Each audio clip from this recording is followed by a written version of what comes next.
Hey guys, Reece here from Outback Equipment, and today we're going to be doing an install on this Mitsubishi Triton and talking to you about extendable towing mirrors and the pros and cons. Starting off with a couple of the cons of towing mirrors. First things first is they can be quite expensive. You also have to have very specific vehicle models for them to actually suit.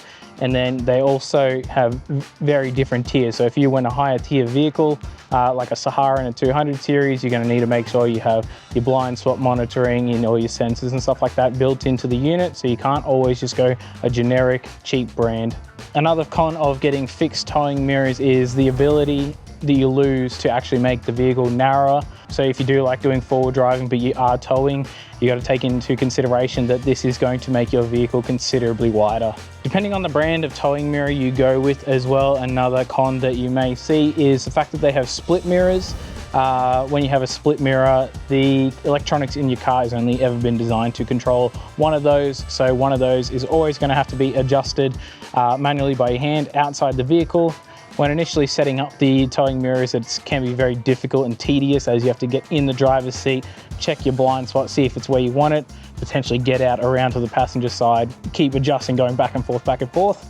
Moving on to the pros or the benefits of actually getting a wider towing mirror. First things first is safety. When towing larger trailers like your caravans or your boats and whatnot, if your boat is wider than the vehicle, you do lose a lot of visibility out of your stock mirrors. So moving to an extended towing mirror is going to give you that visibility back, or the option to extend further, meaning you can see if there's anyone behind you while you're driving along, or if there's anyone sitting in your blind spots now that you're a longer vehicle.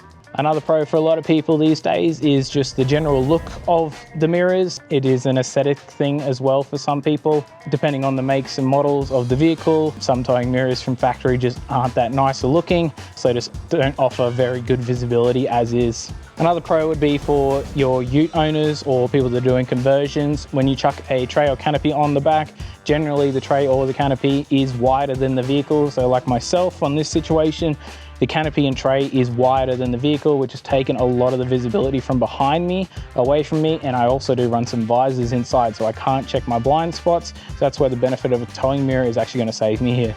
So just as a quick visual representation, I've jumped in the car, in the driver's seat, looking in my mirrors, and I've just marked out on the wall behind me where my actual field of vision is. Everything to this side of the piece of cardboard I can't see.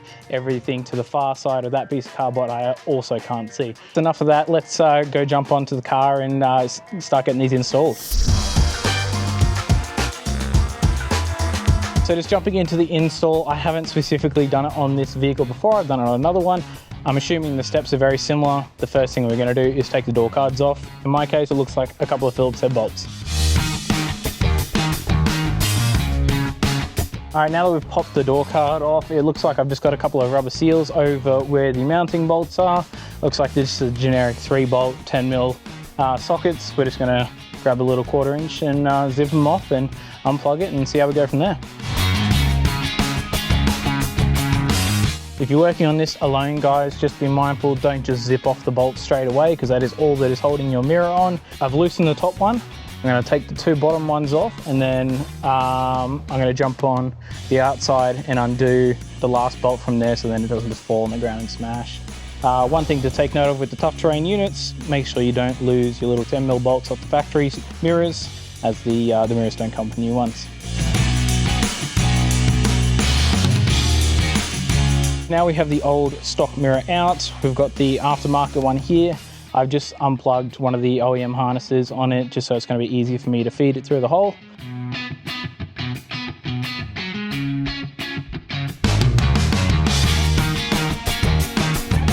All right guys, once you got the first one on, you can let the mirror go and it should hold tight. Technically, the next step would be putting it all back together, but what you always want to do with new products is just sort of dummy rig them all together, plug them in, and actually test that they work correctly. So what we've done then, we've plugged the connector in and everything's all wired up, so I should be able to just flick the indicator on like that, and we should be able to have the LEDs blinking over there, and then also just double checking the actual mirror function works as well. So one thing you may have noticed from the start of the video is that I didn't actually have indicators in my mirrors to begin with. We weren't too sure if it was going to work, but in this case the wiring is there. We plugged it in, the indicator was working, no extra steps. You also might notice that I do have an empty plug still sitting there. We can only assume that it's for one of the top of the class models. Could be for another sensor, could be to operate the second mirror, could be for another number of reasons, but in this case it isn't plugging into anything, so we're just going to leave that blank. So just before I chuck it all back together, we're just going to tidy up some of the wiring, make sure it doesn't rub on anything or pinch. Just going to use a handy zip tie and zip it all up.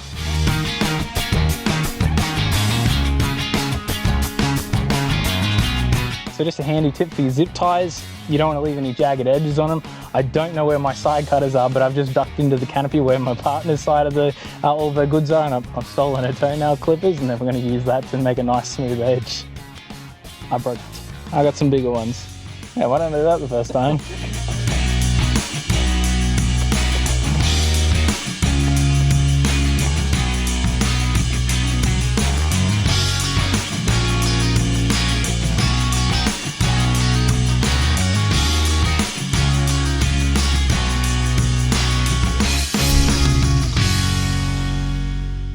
Now we have finished up with the install. We have just gone back and done another little visual representation. There's a bit more cardboard stuck to the wall now, so I'll try and walk you through it as we go along. First things first, we had the stock mirrors that we're only seeing to about here behind us, so they were pretty well cut off in line with the Triton itself on the tray canopy. When we chucked the towing mirrors on, it eventually, just because of the standard extension on them, it has pushed us out to actually physically seeing behind the vehicle. So, which is obviously, when it's just a vehicle, it's not as useful, but when you are towing, which is their intention, you are really focusing more directly on the trailer and what is behind that. Outside focus edge of the top main mirror on the new extended towing mirrors. As I said, they're designed for focusing on your trailer. It is not your blind spot. It is purely seeing a focus further distance down the back of the car or the back of the trailer, the boat, whatever you're towing, making sure, you know, you can see if there's someone right up your ass sort of thing when you are driving down the highway. Right down the bottom, we have the focus or the viewpoint from the bottom mirror on the towing mirrors. They are a manual adjustment. They're purely designed to give you a visual of your blind spot, so that way any small hatchbacks, bikes or whatnot, they're not sneaking up or sitting beside you, you know, cruising along in traffic. When you go to check your mirrors, that's what that bottom mirror is for. It's always going to, you know, give you a clear representation of what's actually there. Nothing can really slip by. That's it for the install today, guys. Hope you enjoyed. Hopefully maybe we helped you out on finalizing your decision on whether you want to get some towing mirrors. If you do want to get some towing mirrors, make sure you head to outbackequipment.com.au. If you enjoyed the video, make sure you give us a thumbs up. If you want to see more of our content, subscribe. And if you have any questions for us, leave them in the comments down below. Until next time, we'll catch you in the next video.